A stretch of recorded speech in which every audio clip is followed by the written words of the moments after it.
পরিস্থিতি যেমনই হোক শাড়ি পরা ছাড়া যাবে না।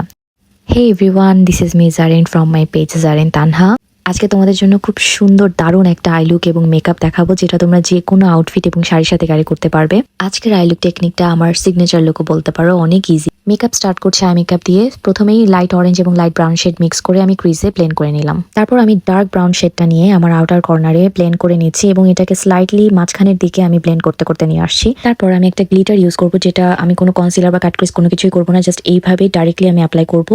আঙ্গুল দিয়ে আমি জাস্ট হাফ কাট ক্রিজের মতো অ্যাপ্লাই করে নিলাম। আমি তো গোল্ডেন কালার শিমার ইউজ করেছি, তোমরা এটাকে রিপ্লেস করে সিলভার, রোজ গোল্ড অথবা লাইট মিন্ট এই টাইপের সুদিং কালারগুলো দিয়েই লুকটা একদমই চেঞ্জ করে ফেলতে পারো।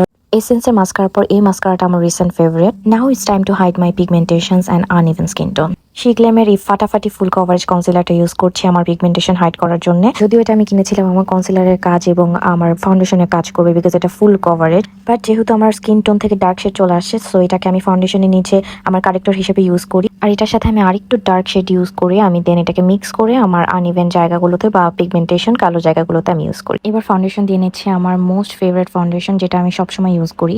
এটা হচ্ছে প্রাইমার্কের পিএস ব্র্যান্ড, যেটা নন ব্র্যান্ড, বাট ফাউন্ডেশনটা অনেক ভালো। 2 দিন পর পরে আমার শাড়ি পরতে ইচ্ছা করে, আর ওই দিন আমার বাঙালি স্টাইলের শাড়ি পরার ইচ্ছা হইলো, মানে হচ্ছে এক প্যাচের শাড়ি, মানে বাঙালি নর্মালি যেভাবে শাড়ি পরে। বাট আমি না পারি না ওইভাবে করা ট্রাই করেছি, বাট আমারটা হয় নাই, একদমই উল্টাপাল্টা হয়েছিল শাড়ি পরা। পরে আবার কয়েকটা ছবি টবি তুলে আমি আবার নর্মাল ভাবে শাড়ি পরি। আর মেকআপটাও একদম সিম্পল রাখতে যে একটু বেশি বেশি করে ফেলেছিলাম, বাট তারপর আমার কাছে লুকটা খুবই ভালো লেগেছে। চোখের ইনার কর্নারটা হাইলাইট করে নিচ্ছে। আমি যেরকম মেকআপে করি আমার ইনার কর্নার হাইলাইট না করলে একদমই ভালো লাগে না। ফেস কন্ট্রোর, নোজ কন্ট্রোর সবকিছু ডান। লুজ পাউডার ঝেড়ে নিলাম। এইবার আমি ব্লাশ অ্যাপ্লাই করছি।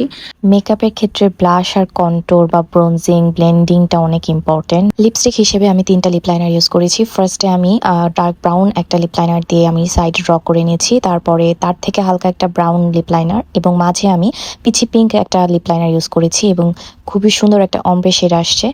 কাছ থেকে আরো সুন্দর লাগছিল। রেড অথবা ডার্ক কালার আউটফিটের সাথে রেড লিপস্টিক অথবা কোনো ডার্ক লিপস্টিক কখনোই মানায় না, তাই আমি নুড কালার লিপস্টিক রাখা ট্রাই করেছি। মিররে লিপ কম্বোটা অনেক সুন্দর লাগছিল, বাট ক্যামেরাতে একদমই বোঝা যাচ্ছে না। হেয়ার স্টাইলটা চেঞ্জ করলাম। এই ওয়েভি বা একটু কার্ল করতে গেলে আমার চুলের অবস্থা 12টা বেজে যায়, তারপরও ইচ্ছা করে করতে, মনে হয় যে সারাক্ষণ এভাবেই রাখি চুল।